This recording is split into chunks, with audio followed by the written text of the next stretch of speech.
All right, welcome back to another episode of the only Chiefs podcast out there right now.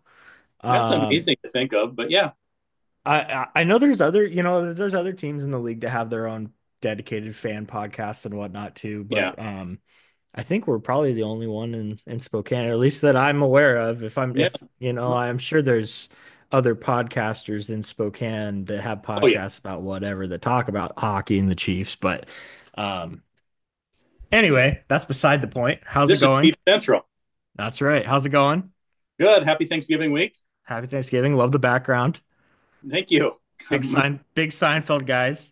Yes, both of us are for sure, and definitely Kramer, and that's one of the best episodes out there. So I agree. I That is had it. to pay a little homage to Michael Richards. That's a banger of a picture. He's got a book out actually. I would like to get for Christmas. I think I might ask for it for Christmas. That I'd like to read. Does it talk about his blunder at the I'm comedy sure. club? I'm sure it does. I'm sure it talks about a lot of that stuff. Mark Normand and Joe List talked about that. I want to say about a month and a half ago or so, um, about the whole thing for like pretty in depth for like 10 or 15 minutes on their Tuesday's Stories podcast. I've heard that. They Normand was talking about that, or God, I don't remember what podcast it was. It was one of the bigger podcasts with they had Adam Ray's Dr. Phil on. They were talking about it too. Oh, really? Yeah, it was pretty interesting. But Yeah. I love me some Kramer. You can never go wrong. Oh, no. I've been No. I've been having Snapchat memories pop up last couple of days from when I just like take videos of the TV and I'm watching Seinfeld, just him having a seizure when that Oh, chick's yeah. on the talk show or Listen, whatever, just yeah. busting my ass up laughing or What a the kid in character. the park. Yeah. My favorite ever. How'd you know about the guy in the park? Yeah, exactly.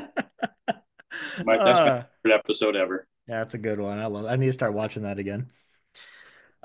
So I guess we got two games to recap from this past weekend, a little bit of Yeah. off ice news, and then we'll do our new question comment Okay. thing too. I posted a story on the Instagram account as well, asking and got a couple of responses there, Oh, did you? I I didn't can see read that. off I just saw that. the Facebook responses. So good. Yeah, and then I also have a comment from my boy Nate. Yeah. Um, he brought up this idea to me a couple of weeks ago when we started talking about doing this stuff and said, "Why don't you just have like questions from a dumbass? Like one question from a dumbass, hockey related question from a dumbass every episode and just try to answer the best you can." And I said, "Honestly, why do I kind of like that idea?" Was he describing himself? He was. He That's was. So last night I messaged him and asked him, I said, "Do you have any of your dumbass hockey questions to ask us to answer on the podcast?" And so we got one of those for later on as well. nice. But I like. before that, I guess we can recap first game of the season against the Everett Silvertips. Yeah. Big matchup going in. Two of the top five teams in the West. Everett obviously is in first place. They have that stud Landon Dupont on defense. Haven't seen Everett at all this year after they made all No. their coaching and GM changes and everything too. So I'm sure everybody kind of knew that it was a big game going in. And honestly, I mean, for the most part, it was completely back and forth. Such a great hockey game just all around. I wouldn't say it was lopsided one way or the other in any form at any point during the game either. It was just back and forth and back and forth. Just a great overall game to watch. Like, if you're trying to get like somebody into the game of hockey, that's the Mhm. type of game that I would recommend watching to get you into the game because it was just so much action. There honestly isn't a lot of games like that anymore either. There's not. There's usually, I mean, NHL aside, if we're talking junior hockey, it's like Yes. just like the rivalry games between, rivals and stuff too. Sometimes some games can be like that, but I mean, this one blew my expectations out of the water. In all honesty, with, how hit and miss the Chiefs have been the last few weeks, Mhm. wasn't necessarily expecting us to play a complete 60. But honestly, we played a complete 60 and then some because we went into a shootout and everything. Yeah. Dawson Cowan's fantastic. I know you weren't watching this game. You were at a concert. I was at the Trans Um, Siberian Orchestra. I actually got lucky enough to get tickets for that and got some freebies, so I didn't have to pay $80 a ticket, which was nice. And if you've never gone, you would like these guys. These guys are talented musicians. It's like a I've rock heard that. show. It's very good. I've heard that from other people too, saying Yeah, that it's something that they think I would enjoy too. I think you would too. But yeah, no, I didn't even know that was at the arena the other night. But But I was sitting here in my brutal broken chair I need to fix that.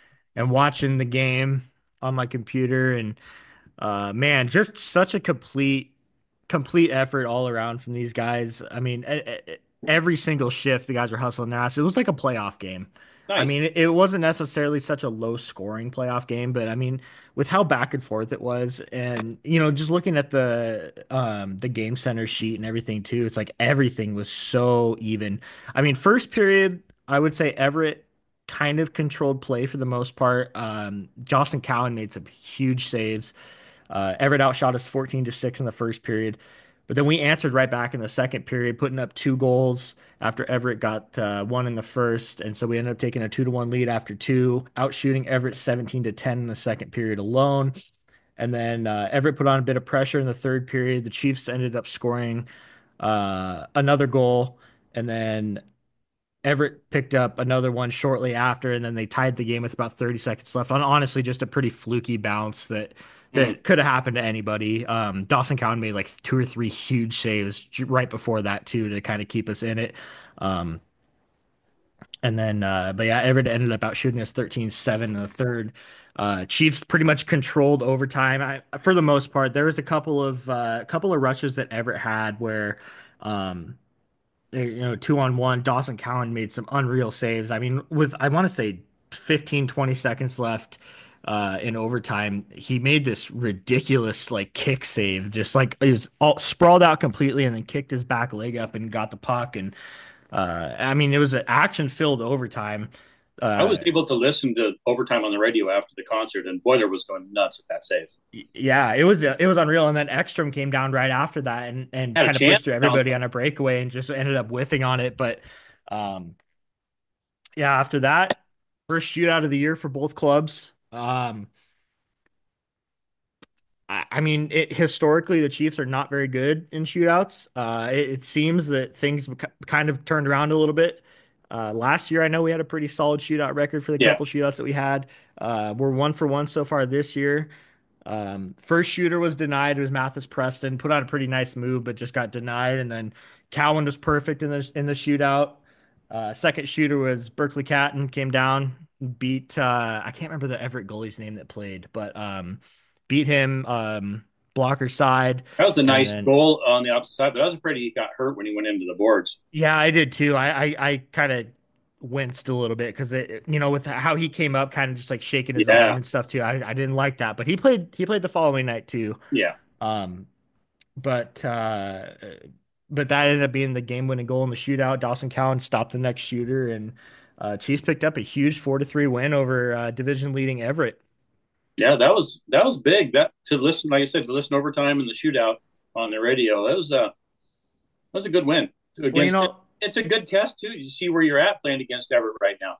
yeah, like you said to me, you texted me afterwards, said it's nice to know that we can actually compete with Everett.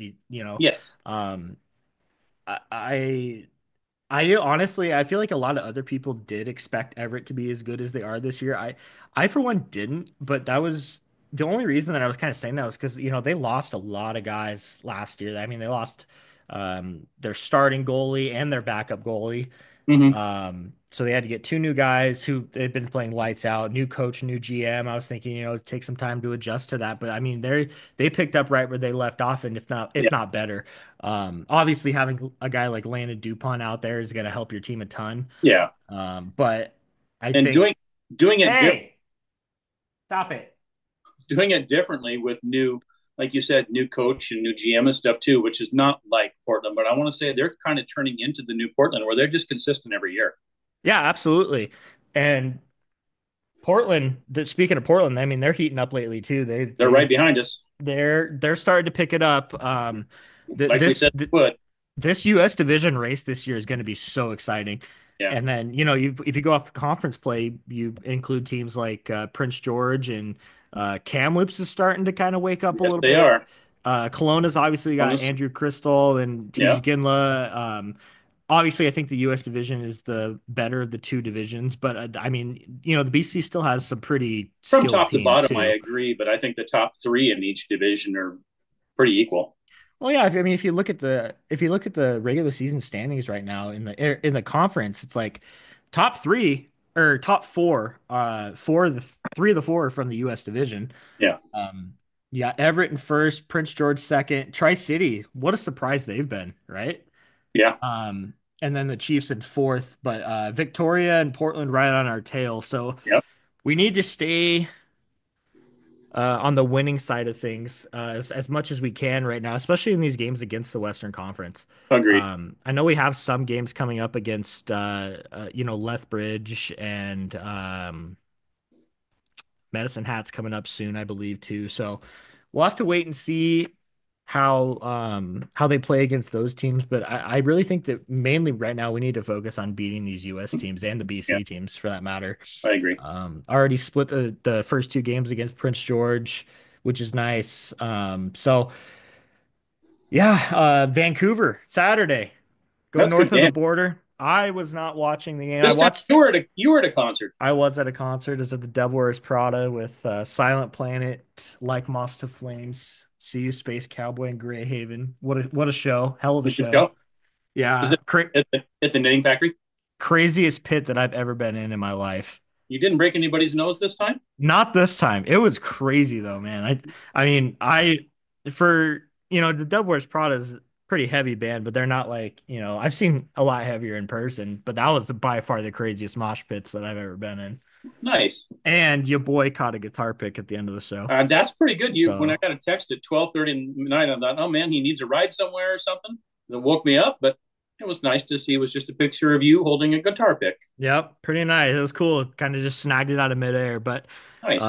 on my way down to the show, I parked my car, I mean, probably 6 blocks away and Hmm. didn't feel like getting out yet because it was dumping rain too. And so I watched probably the first 5 to 6 minutes of the Oh, first nice. period on my phone in the car. I saw the first goal, Shea Van Olm's You goal.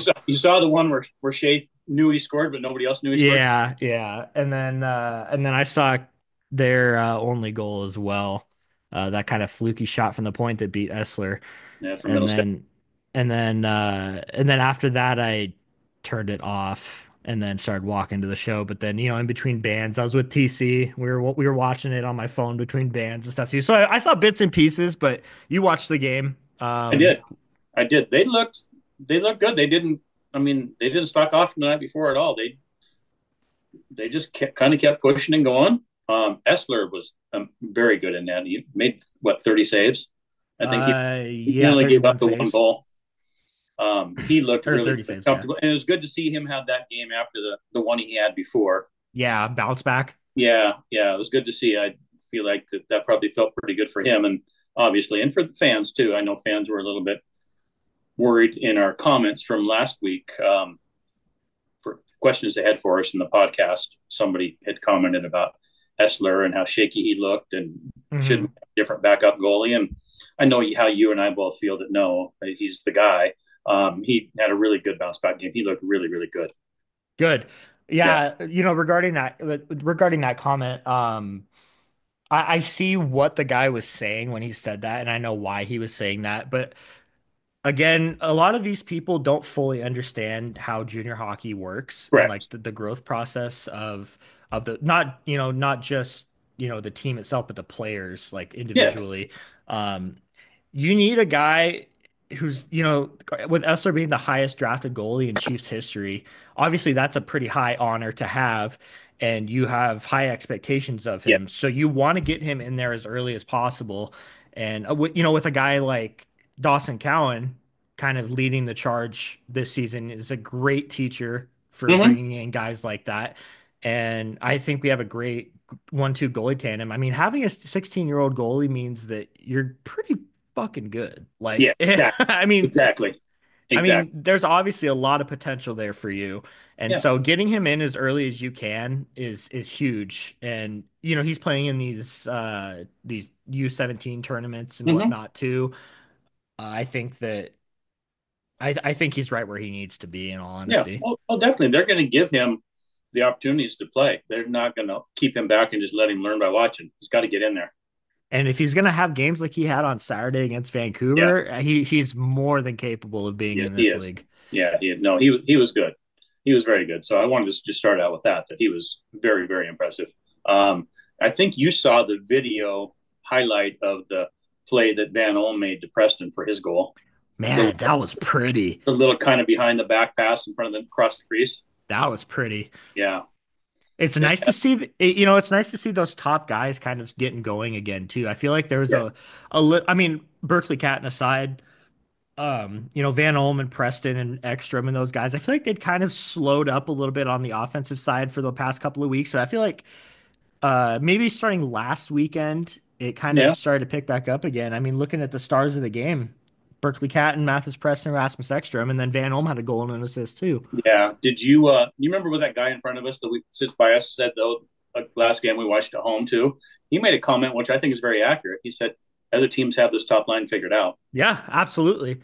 And it needed to change. And Yeah, yeah, what we talked about last week with Brad Lauer switching up, one guy every once in a while, putting him on a different line and everything too.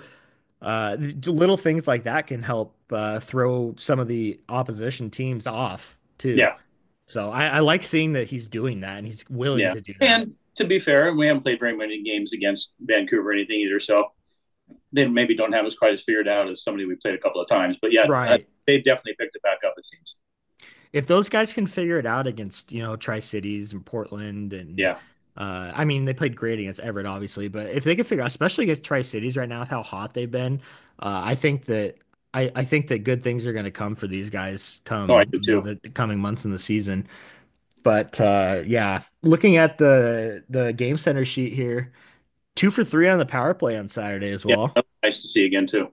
I meant to bring that up about the game on Friday against Everett too, because I feel like I don't remember off the top of my head, but I was thinking about it the other night. I think our power play was pretty decent in that game. Oh, we were 1 for 4. Okay, Yeah. but our penalty kill we were 3 for 4. Exactly. Special teams is starting to look a lot better. Yeah. They just look better all around too. I don't know. If they kind of gotten out of that little funk they seem to be in. That's good.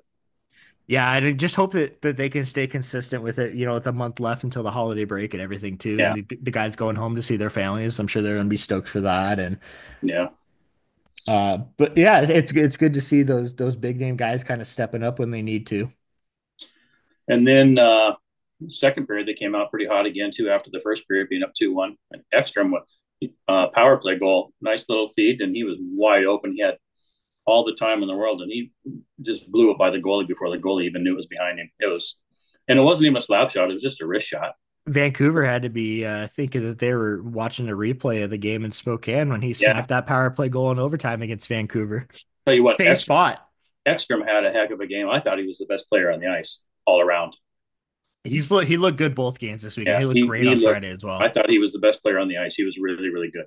And then Catton looked good too. Catton fed him on that one. And then Mhm. Catton did something I don't see Catton do very often for his goal. After that, he got a pass that it was not just inside the blue line. It was a little inside the blue line. He one timed it. Yeah, I I watched the highlights of the game when I That was got home. odd. I I don't mean, see him do that very often. what a rip though. Yeah, I mean, what a shot. yeah. It was amazing. It's just like, whoa, was that really Catton that did that? It was crazy. It was nice to see. I'm glad that yeah, my phone was getting blown up at the concert with goal notifications there in the early in the second period. Yeah, I was pretty stoked to see in the third period Sam Oremba getting on the board. he was pretty stoked too. It was a nice. It was a nice goal. He made a It nice. was.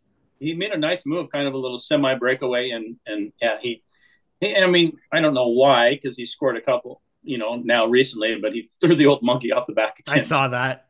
Well, that was his first goal in Spokane on a with a goalie in net because like his first Oh, one was that's the right. empty The other one was netter. in netter. That's right. I So forgot I about. love watching him go to the bench, grabbing the monkey and ripping that Yeah, shit off. I love that. I yeah, want to no, see him get going too because he's me got too. he's got the potential. Like I said, he's a top two line player in the Yeah, WHL and has never really fully lived up to the seventh overall pick expectations from a few years ago. And I think that maybe getting a new team, getting away from all the pressure of playing in his hometown and everything too in yeah. Regina is it's going to be beneficial for him in the long run. And he fits in well in the second line with He Redmond does. and Ekstrom too. He does. No, he he's looking more and more confident, and I'm sure there's, like you said, some homesickness and stuff too, being out of the home team, but probably still good, better for him overall in the long run. Right, right, right. But yeah, the Chiefs outshot Vancouver 38-31 on the evening, so that was nice. So he's Love starting out, seeing us win those shot battles. out shooting people again. Yeah, and you got the Stars. You have Catton with a goal and two apples, Preston with 1-1, and Van Olm with 1-1. Yep. That's took all three stars. That was pretty nice. Yeah, it was a good game to watch. I enjoyed it. It doesn't sound like it was quite as, I don't want to say intense, but like very even game as the Everett game, obviously, because we won Yeah. pretty handily. But it was nice for Essler to have that kind of a game too. Yeah, I agree. I think it's huge for especially for a 16-year-old goalie coming in, especially, a bounce back. I mean, bounce back games are huge for any goalie after they have a rough start, Right. but for especially for a young guy like that and who has all these expectations, that's got to feel really good for him. And Oh yeah. I'm sure the boys were all stoked for him too. Well, they were. They all came out and mugged him afterwards. Even Van Olm, and we were just talking about this. It looks like he's out maybe day to day at this point because Yeah. he was on the bench, but he did not play the third period. Uh, Yeah. Did you but see he what had happened? never did see anything.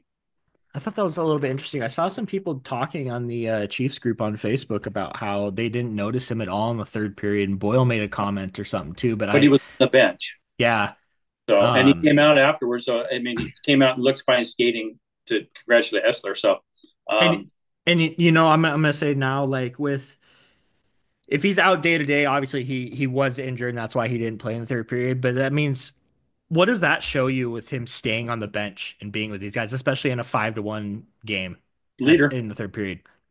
Yeah. Like I feel like a lot of guys don't do that. No. Like that's awesome to see. I Yeah. love having guys like that on our team. Yeah. Me And too. that's huge for the development of the younger guys too. That's going to show them that Yeah. that's how you need to be and that's how to be a leader. Exactly. Again, Exactly. it's a developmental league, not just with on the ice, but off the ice too. hmm And like we were talking 2 podcasts ago about this overabundance of forwards we have and everything. What are we going to do with them? And we said, well, what if something happens?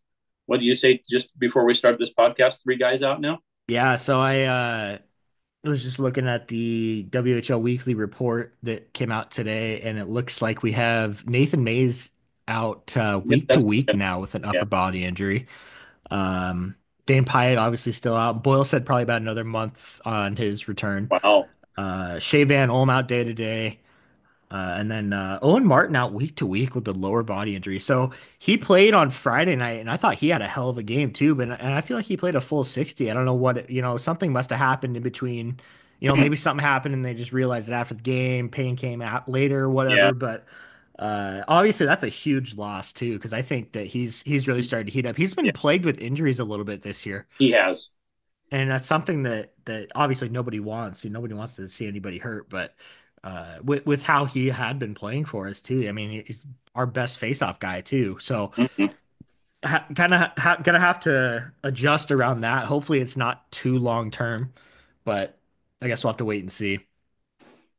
Kind of a bummer though. Yeah, for sure. Are you looking to improve your golf game in 2025? Look no further than Golf by Gun.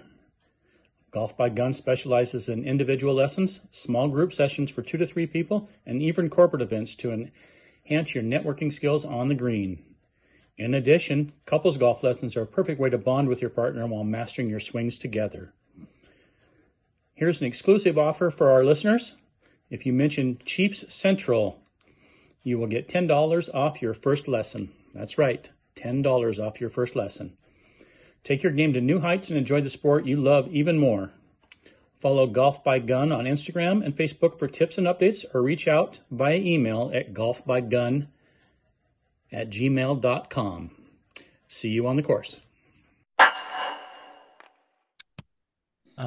So that's pretty much all we have recap wise. Play tomorrow night at home against Kamloops. Yep. Uh, Day before Thanksgiving, American Thanksgiving. Yes. Let's not forget that.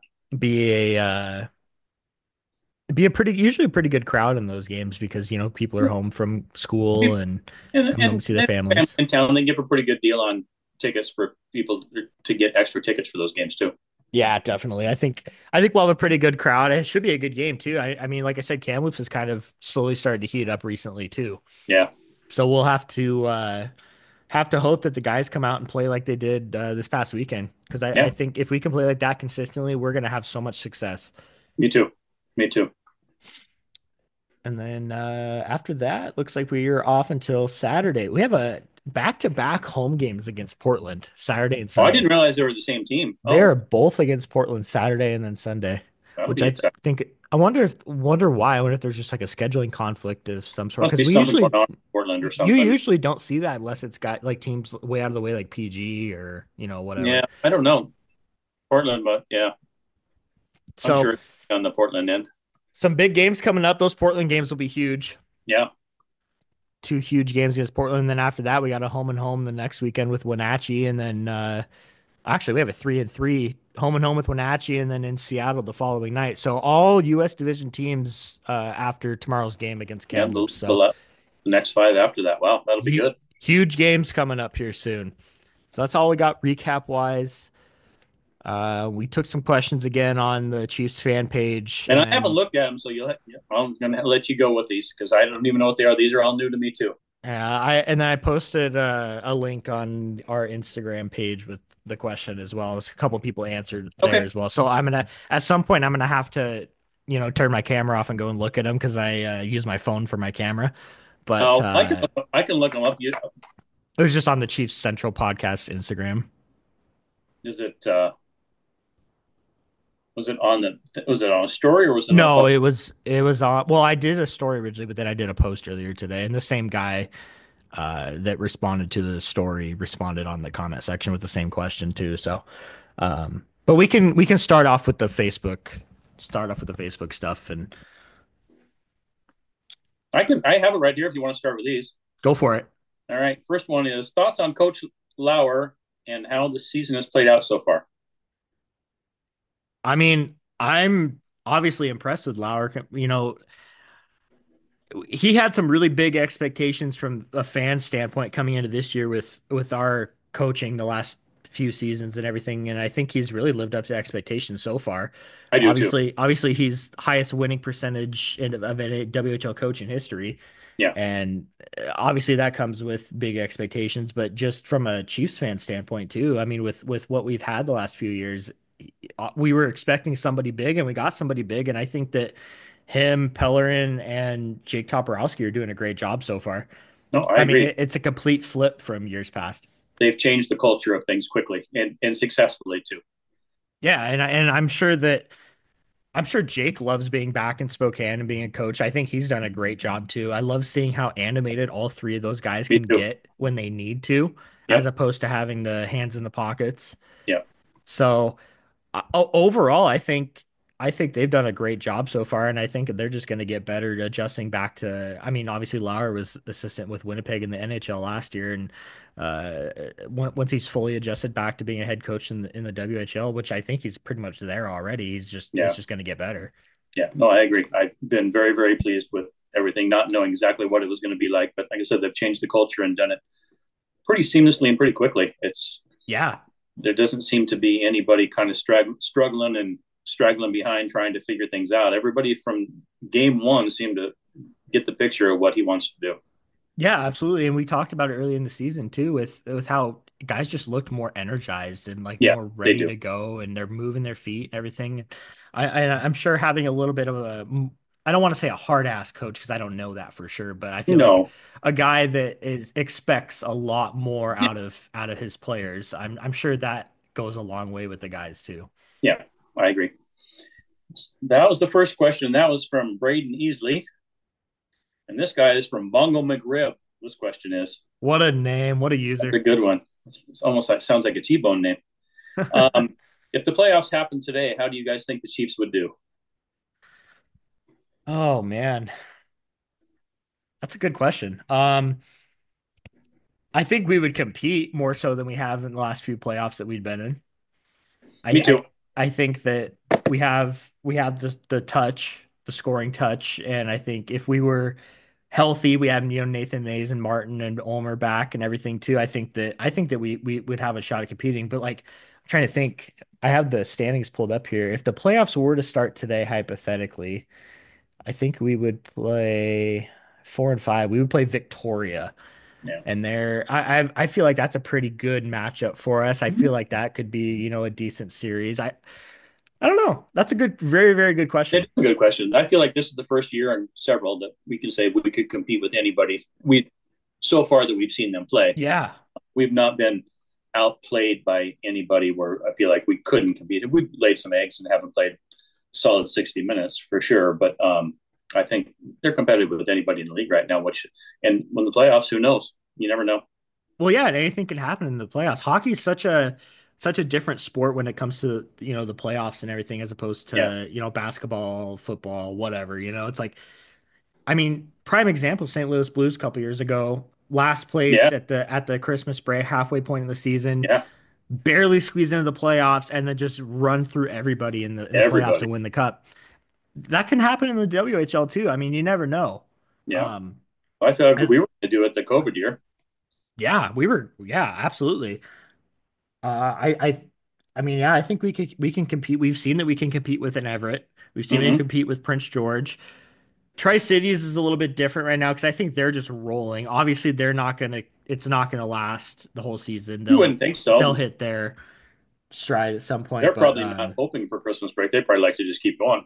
absolutely, yeah. Yeah. So yeah, that's a very good question. I think we could compete. I don't know how far we could necessarily go right now, but it's hard to say being this early in the season too. Yeah. I think we'd win a round or two for sure and then go from there. It'd be nice to see us just win a playoff series too. Yeah, Bet bet a long time. yeah, I think that's where we probably should start. So Um, those are the two Instagram questions. Perfect. So let's see here. Facebook, we got Matt Powell asks, what's the word about Spokane hosting Memorial Cup? I think we figure out, I think they announce it in December, don't they? I think so. It's usually right before, yeah, like right around Christmas, I thought. When is the Memorial Cup announced? It says just says early December 2024. So it's looking like in the next couple of weeks we should find out Yeah. to who's going to get that. Like again, I think it's between Spokane, Medicine Hat, Everett, no, Kelowna, Lethbridge, and I think there's one more in there too. I'm why did I? Brandon, Everett was maybe. one of them too. I'm a little bit surprised that Everett didn't put in a bid. Hmm. Um, I don't know why but I thought that. I think with I was thinking about this when I saw the post the other day too. The Chiefs have had great attendance all season this Yes. year so far, and I think that's helping. Is Oh, big helping time. their odds a lot too. Big time. I mean, obviously the WHL and the CHL are going to be looking into, who's going to have best crowds, best turnout, Mm-hmm. what's going to put more money in their pockets. And the Chiefs, not only do they have, top team attendance wise in the WHL, they're, top three in the CHL too. Yes. And so that along with the facilities that we have with the podium and the soccer stadium, And the uh, hotels and all of hotels and all the, just honestly the beauty of downtown Spokane too. yeah. And the Memorial Cup's been hosted here before. Granted, it was, 25 years ago, but Right. still, I think that back then in '98 we broke the attendance record for Mm-hmm. Memorial Cup. Mm-hmm.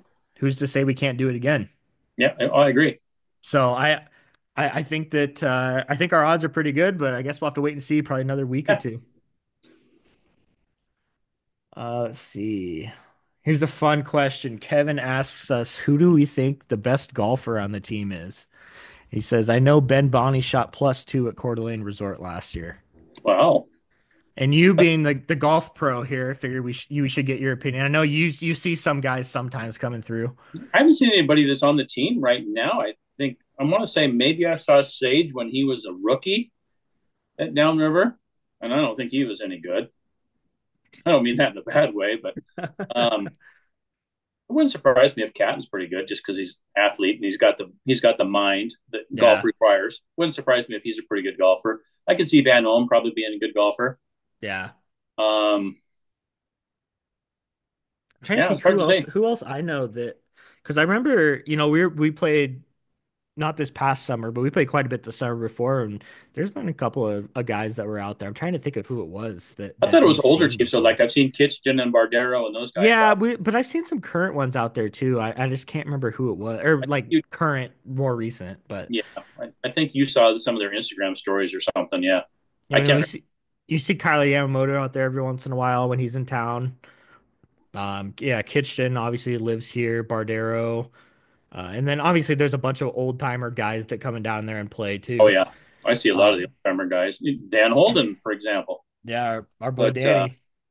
um, I just had Derek Ryan. I see him every once in a while too because his kids are in the junior program there. So I see him in the summertime. Right, right, right. Yeah, That would be a fun guy to try to get on the podcast too. yeah, he's a very very nice guy. Yeah, that's what I've heard. I've heard he's a very, very nice guy. Didn't his wife used to work at the golf course? Yeah, she used to work in the restaurant at the golf course before Yeah, my there, but yeah, yeah. Pretty yep, cool. It's kind of an interesting small world. it is. It is for sure. You know, Derek Ryan playing in the NHL with the best player in the world right now too. It's Yeah, exactly. pretty crazy. And then to think that Kyler played with him for a while too.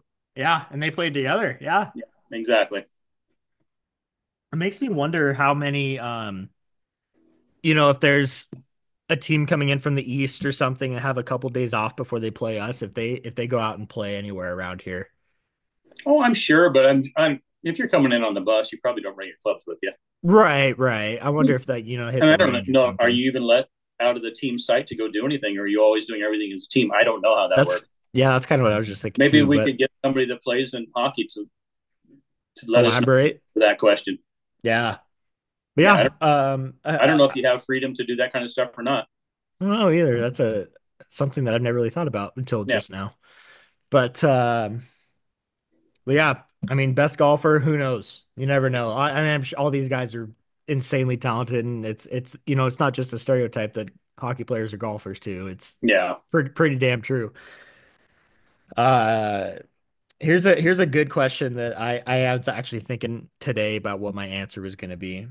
Andrew Bonesteel asks, having guys like Catton and Preston on the ice late in the game in the win on Saturday sure leaves them open for getting jumped or in a scrum. What are your thoughts? Loved Essler's play and goal on Saturday, but only being 16. agreed. Do you have any thoughts on those guys, Yeah, playing late in games? Let's hear it. um, there's a potential to get jumped anytime in the 60 minutes of a game. I believe that fully, but I also believe hockey players are smart, um, and they know which guys not to engage in, like and do anything like that. I mean, there's a reason Wayne Gretzky never got boarded or any. You know what I mean? Yeah, yeah. And we see skilled players on other teams all the time when they come in here or when we're watching online. Nobody goes after the other team's highly skilled players. Right. It's just I don't know. You want to call it the code of conduct? It's a rule, unwritten rule, whatever. That doesn't really happen. Right. I feel like for the most part it's more of a concern, just like the potential is there, obviously. If you see, for example, like 5-1 game like it was on Saturday, late in the game, Vancouver will just obviously I didn't watch the game, so I'm just it's hypothetical, but Vancouver throws out their checking line and just starts running guys, I don't want to see our first line out there in a 5-1 game if they're taking runs of that, regardless of code of conduct or if they're, Right, intending to do anything. I want us to match their checking line with our checking line, with right, our Brody Gillespie Campar. right. I'd much rather see that than have a risk. I mean, risking injury at all in a 5-1 game with 3 minutes left. I don't want to see the first line out there at all, in all honesty. Yeah, I I'm of the belief that can happen anytime in a game too. I could see just a knee on knee because you're trying to stop a guy that's skilled, Yeah, because he's dancing around you and you got beat. I could see that happening in the first period more so than happening late in the game because that's what I mean. Yeah. late in the game you're not going to do anything much extraordinary, I guess, to try to stop it because you're already down 5-1 or something like Right. that. I feel like there's less chance of anything actually happening than early in the game when it's close. That's just my take on it. I could be totally wrong. Well, I think you're for the most part, I think you're right. But obviously there's still gonna be a player on a team that's going to go out and just get, let their emotions get the best of them and run a guy. I mean, prime example right here, and this question is actually part of the argument that I was making on WHL Talk on Facebook after it happened. Chiefs were in Brandon, and Matthew Edwards took the headshot run at Peter on Yeah. Brandon. I saw a lot of Brandon fans afterwards complaining about the coach putting their top guys out there when they were already up 6-3 in the game. Hmm. With however much time was left, like less than a minute. Chiefs putting out, Matthew Edwards, Campar, our grinders line just to kind of try to get the game over with and everything. And obviously those guys are going to play those kinds of minutes too. Um, I don't see why you would run the risk of putting your star players out there in a 3-goal differential with a minute left with the risk Yeah. of that. So I agree. In all honesty, I agree with what Andrew said. I don't like those guys playing in those minutes in such I mean, the game's pretty much already over. Hmm. So, and then he added in at the end. Loved Essler's playing goal, only 16. Love that too. Yeah. I think he's just going to get better and better from here. And Cowan's a hell of a teacher too. Yeah. No, I think we have a good goaltending coach too. Yeah, Lucas Gore. Yeah. Only memory I have of that dude playing was when he played for the Chilliwack Bruins. Yeah. And Chiefs won the game 2-1, but he made 78 saves. Right. Yeah. That's the only memory I have of him playing. But obviously, that's he's making 78 saves in a freaking 60-minute hockey, and that's damn impressive. And Yes, it is. That's obviously, he's a very good goalie coach too, because we've had some great goaltenders the last 5 or 6 years. yes, exactly. Last question on the post here. I thought it was kind of an interesting question. There's two questions in one here. All-time favorite Chief. Mine, Yeah, boy, I got a handful of them. I know. This was one of the more recent comments on the post from a couple hours ago. I haven't really had a chance to think about it. If I want to go way back when Chiefs were first, team and everything too, back when I was young, just because I got a chance to meet him and hang out with him one time at Special Olympics things for my sister that I was doing Special Olympics basketball. This is Dean Ewan. Okay. Yeah, What year was that? That was obviously before my time. it was like 87, 88, maybe. Yeah. I want to say it was about the time right after I graduated high school, so it was somewhere in there. Nice. Right on. Yeah. That's pretty cool.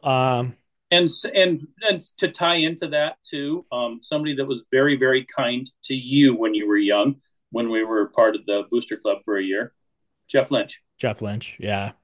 He was very good to you. Yeah, he was. He was my favorite player when I was, 4 or 5 years old or Yeah, whatever. I mean, I was talking to one of our friends from the Chiefs group today, and we are talking about all those old guys, and um, said like I remember growing up watching the Lynch brothers. The only Lynch brother I don't remember seeing because he didn't play here very long was Doug Lynch, yeah, and I mean I was freaking what 3 years old, not even. yeah. So I remember Scott Lynch. I remember Scott Lynch's the hip check, and then Scott Jason Lynch Lynch, at the blue line was beautiful to hmm watch. and then Jeff Lynch. Jeff Lynch was one of my favorites because one time when I was in second grade, he came to my school That's right. with I want to say it was Chad Clausen and I can't remember who the third one was, but I remembered Jeff Lynch and Chad Clausen were there, came down to like the express portables, and I got to like leave class to go and hang out with them down in the portables. So I thought Yeah, that was pretty cool.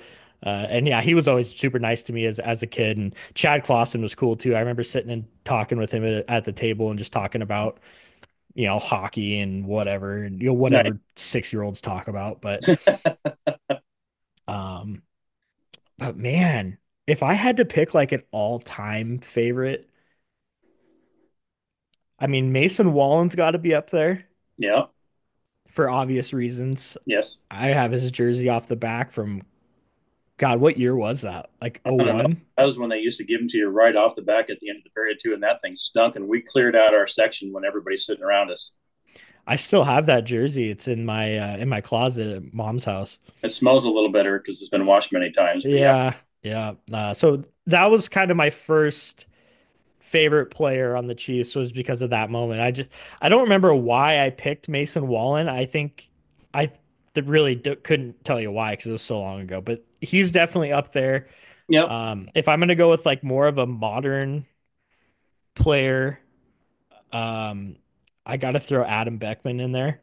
yep, I mean, when I play Chell, I'm a sniper. He's a sniper. I mean, I always wear the number 34. I have I have my, the 34 is like what I use in passwords and everything yeah. too. So, um, Well, being that my number is 25 in those things, I guess you can probably guess who I'm thinking of. yeah, Mr. Levko Koper. Yeah, he's probably my all-time favorite Chief. Yeah. Yeah. In this question just got me thinking I wanted to ask you another question I think it'd be fun to talk about. What's your favorite memory of the Chiefs? Of like a in-game moment? Stewie scoring from over in the corner in front of the beer garden on a tough angle from almost the goal line angle to beat Try in playoffs. I think I know what you're talking about, but I don't think it was Stewie. I thought it was Stewie. I think what you're thinking of is Levko Koper. Was it Cooper? I thought Stewie did that. Coper did it. Coper did it from that spot, and then also, um, Colin. I remember what it was. It was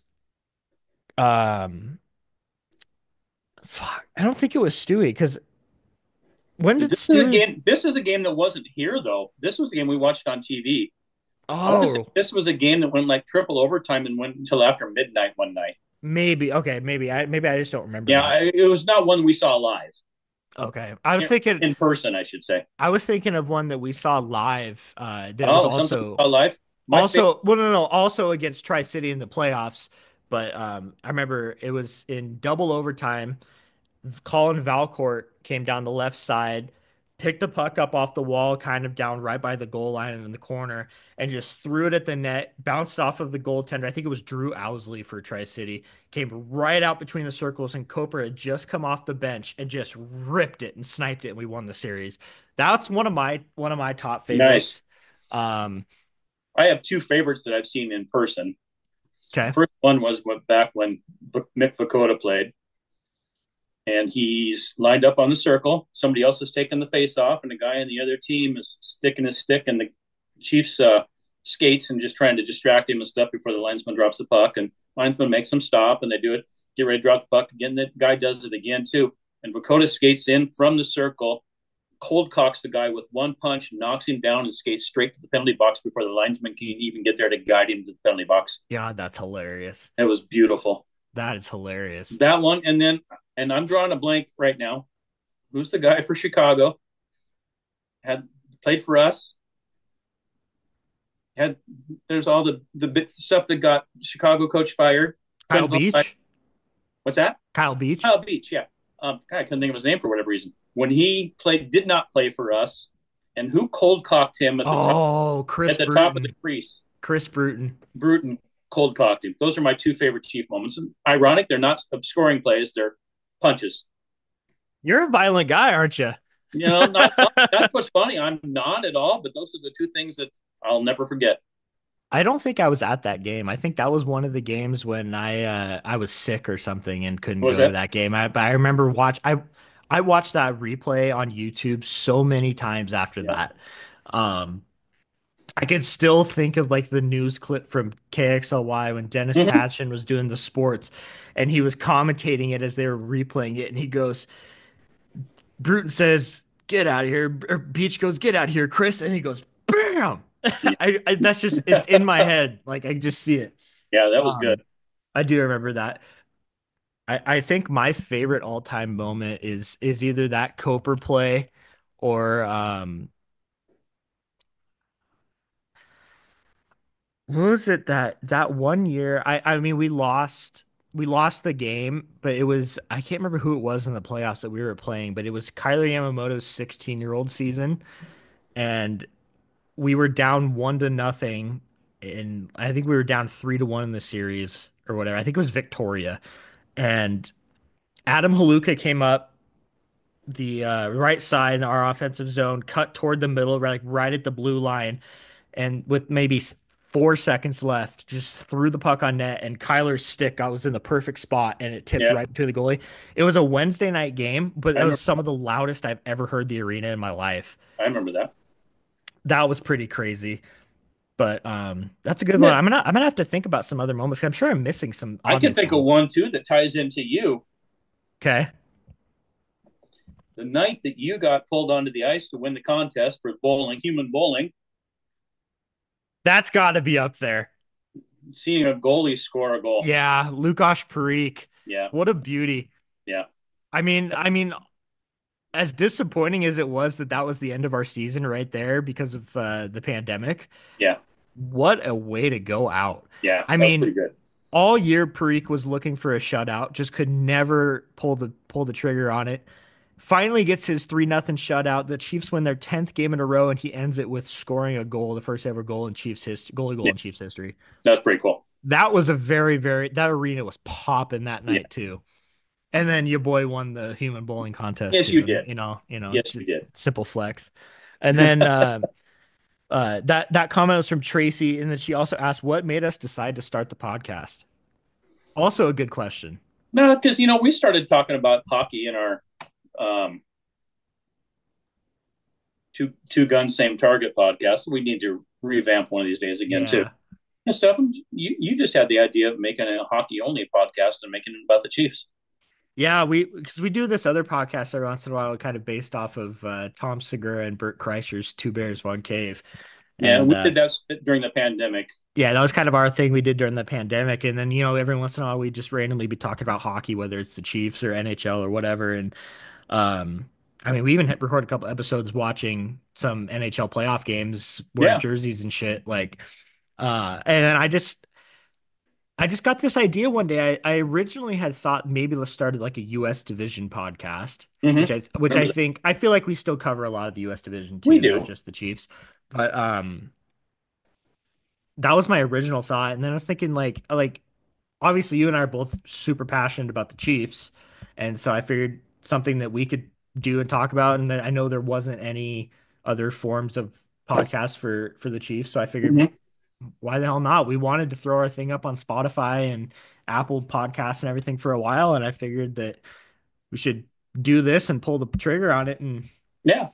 it's working out well so far. I enjoy doing So it. far. Yeah. Um, so yeah, I think it's something that we both enjoy doing, and it's a good thing, fun thing to do. Yeah. I agree. It's been awesome. Um, so here's our dumbass question. All right. Dumbass question of the week. I like it. So Nate says, why don't you just lose every face-off and just stack three guys on the side of the circle instead of playing face up? Could be a risky 2v3. Realistically, you'd still win a couple face-offs, but on the losses, you could body up and get a lucky poke check breakaway. Worst case, your D-man just has to hurry on the rotation and do his fucking job he's paid to do. Interesting. And I just responded, brilliant. And I was kind of thinking about it. And I was like, I mean, I see what you're saying in a way, but this is also the dumbass question for a reason. So I just wanted to kind of get his voice heard too. Um, but yeah, any thoughts on that? I don't have any thoughts on that just made my head spin. I know it made my head spin reading it too. But Um, it poses an interesting thought. I don't know. Obviously, there's a reason it's not done, I would think, but hockey's all about playing percentages on things. So, that's very true. Um, so I got one last thing before we wrap it okay. up. Kind of going back to the team this year. We talked about it last week with potentially trading for like a veteran defenseman. So, what would your thoughts be on? Have you been following any of this stuff with Regina and the Jackson and Corbin Vaughn situation? No. So they're those twins that play for Regina. Mm-hmm. Jackson Vaughn was traded to Everett last week, Mm-hmm. and Corbin Vaughn is a defenseman that is not currently playing with Regina because he requested a trade Mm-hmm. and is waiting to be traded. So I guess I mean, obviously, I don't know all the details, but from what I've read online and stuff too, the twins have played together growing up entirely until now when Jackson got traded to Everett. Hmm. They wanted to trade them both, Hmm. and Everett was only interested in the forward because they're pretty set defensively. So they left the defenseman back in Regina, but he had also requested a trade, and so he's not currently playing with them right now. I think he's an 18 or a 19-year-old defenseman, physical guy, um, is capable of scoring, putting the puck in the net, and is a pretty stand-up defenseman too. Um, I don't know what necessarily what the price would be, but with him being, I mean, the Vaughns have a notorious history of getting suspended quite a bit and being Hmm. a little bit of troublemaker. But if we're so heavy on the forward end, you could trade a guy like Matt Edwards or and a prospect or a draft pick or whatever. Maybe pick up a guy like Corbin Vaughn, who's a physical defensive presence. What are your thoughts on that? No, No. no, for just reasons that you just stated. Yeah. If they played together all the time and they were always just doing that, he's not going to play because he didn't get traded with his brother. You're asking for trouble. I don't think that that's the specific You, reason you why don't he think that's a asked for a specific trade. reason? No, I No, mean Regina's falling apart right now. I know They're that. I'm thinking if they've always played together, is he going to be happy in no matter where he goes? I feel like it would be a little bit more enticing for him to come to a US division team because Oh, I Jackson's in agree. I Everett. agree, but is that still really what he wants? Don't That's know. I guess I don't know what the player wants, so But I can. let's say that he gets traded here and he does want to come here to play. Yeah, I think it's probably a 50-50 thing. Like you said, history of being in trouble with the league. I don't know if this team wants that Right. with the current identity it has too. I don't know if you want to take that risk. I would have to know more about the kid. So this was actually a comment that was mentioned to me in a Facebook message instead Mm-hmm. of on the post. With that in that question that I asked you, and I answered pretty much the same way that you did. I said the only thing is that he's got a history of discipline issues, and it's not just stuff on the ice. Yes. And I said, I don't know if you've seen what's going on with him in Regina, but it's definitely something we'll chat about. And he responded and made his point made a lot of sense. Said sometimes a change of scenery is good. Kyle Beach is Yes. probably a prime example. One of the most hated players in the league before Spokane picked it up, and he was great his 1 year here. Yeah. No, I So agree. I said, that's something that I hadn't thought about too. I mean, a change of scenery. The kids are different these days, though. So Agreed. And I feel like this organization here, just with the people that run the team, from Bobby Brett and Mark Miles, and I feel like they don't take any bullshit from these kids either.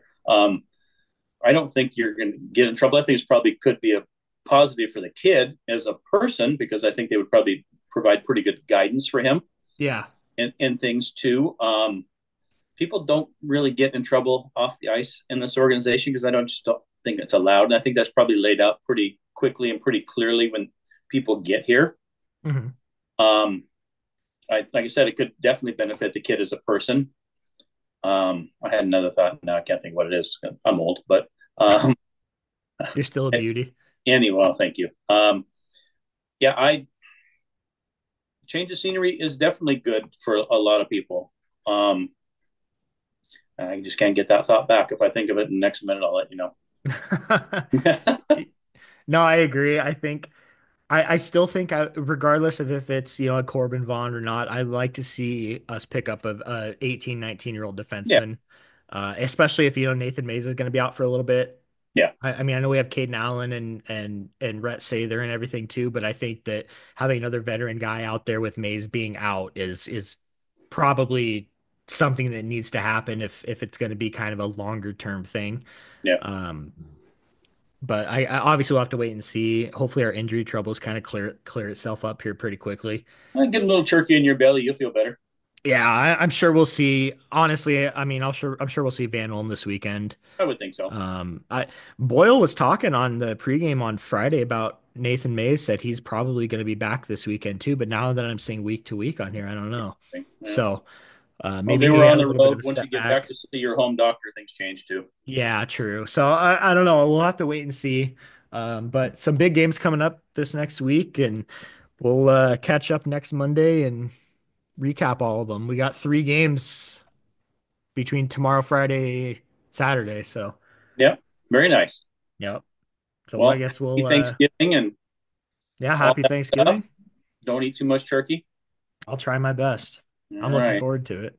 there you go. All All right, go right. Chiefs, go. Go Chiefs go.